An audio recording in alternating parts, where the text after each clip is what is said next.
Vou começar a apresentar para vocês um pouco sobre diferentes religiões, fé e livros sagrados para algumas culturas. Algumas eu não sei se tem livro sagrado, mas contarei algumas curiosidades mesmo assim, sem julgamento de valores. Eu sou evangélico, neopentecostal, mas respeito todas as religiões. Vamos falar hoje sobre o livro sagrado evangélico, a Bíblia Sagrada Evangélica. Eu baseei meu estudo na Bíblia Sagrada da editora Almeida Corrigida e Atualizada. Essa Bíblia, para mim, tem muita história, onde eu conto para vocês. A Bíblia Sagrada Evangélica é dividida entre Antigo Testamento e Novo Testamento. Antigo Testamento fala sobre a criação do mundo e do relacionamento e de aliança entre Deus e os homens, raça humana. A desobediência de um homem, Adão, trouxe pecado para a humanidade e perdemos um pouco esse relacionamento com Deus. Nós vamos voltar a ter uma aliança com Deus quando Abrão, o patriarca do povo de Israel, voltou a ouvir a voz de Deus e ter um relacionamento com Deus. Ainda no Antigo Testamento, houve mais pecados cometidos pelo povo escolhido por Deus, que houve novo afastamento e que durou muitos anos. E se ficou nessa história do povo judeu, reconectar e desconectar da palavra de Deus e das leis que Moisés tinha recebido de Deus. O Novo Testamento, a mensagem principal dos livros é o nascimento de Jesus Cristo, que veio à Terra com a missão de salvar a humanidade e levar nossos pecados na cruz do Calvário. Nesses livros narra a vida, o ministério e os ensinos que ele entregou para nós todos e para os discípulos diretos: Pedro, André, Tiago, Felipe, Bartolomeu, Tomé, Tiago, Tadeu e Judas Iscariotes, que foram narrados no que chamamos de Evangelho, que são os livros de Mateus, Marcos, Lucas e João. Os ensinos basicamente eram sobre perdão e amor ao próximo.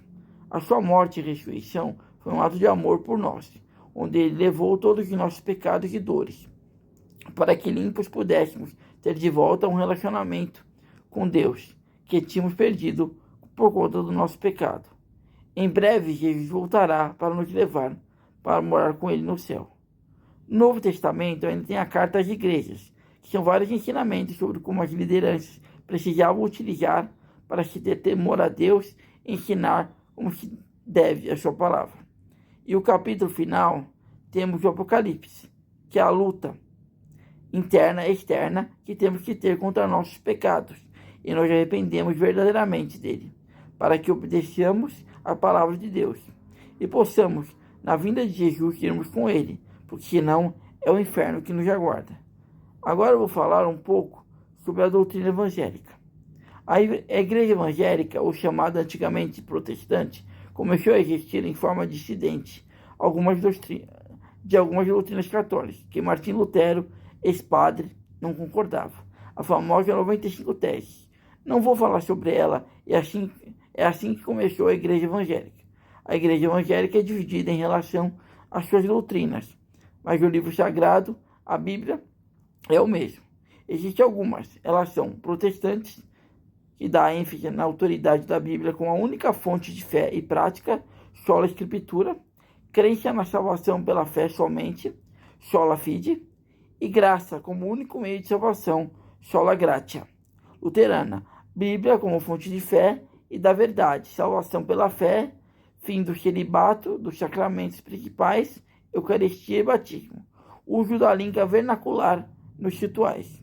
Presbiteriana, crenças básicas aceitas pelo cristianismo protestante, com destaque para as Sagradas Escrituras, como palavra de Deus, a doutrina da Trindade e unidade de Deus, a necessidade de arrependimento, a justificação pela fé e a perseverança.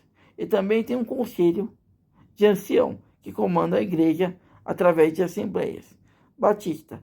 As batistas não se submetem, em questão de fé e prática, a nenhuma outra autoridade além das escrituras sagradas. Cremos que a Bíblia é a inspiração divina. Os batistas aceitam que a igreja foi criada por Jesus, que garantiu que as portas do inferno não prevaleceu contra ela. Pentecostal.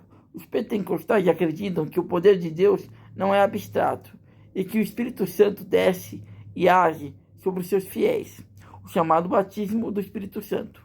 Após esse batismo, eles acreditam que recebem dons espirituais e começam a falar em línguas durante as pregações. O neopentecostal. O neopentecostalismo é delimitado tendo em vista suas características principais. A teologia do domínio em suas articulações, teologia do domínio em sua articulação, guerra espiritual entre Deus e o diabo, a teologia da prosperidade, a superação dos estereotipados usos e costumes da santidade, né, na sua organização empresarial. Além disso, temos doutrinas de dízimos e ofertas, ingratidão a Deus. Pode ser dinheiro ou algo material, para abençoar a igreja e seus membros. Não fazemos sacrifício de animais, porque Jesus levou através do sangue os nossos pecados na cruz do Calvário. Fé monoteísta, que acredita na Trindade, Pai, Filho e Espírito Santo. Quando as festas, aí depende da denominação. A minha fazia as 3 festas que Israel celebra, e só. Mas não há impedimento de participar do Natal, mas sempre lembrando que Jesus, apesar de alguns estudos mostrarem que Jesus nasceu entre setembro e outubro, mas não dá para confirmar a exatidão. Mas deixa quieto que isso vai dar pano para manga. Festejem o Natal em dezembro mesmo. Mas tem outras que celebram o Natal. Em resumo, isso é basicamente o que fala a fé cristã evangélica. Óbvio que vai faltar um monte de coisas, mas quem tiver curiosidade, procura a Bíblia Sagrada Evangélica ou a internet.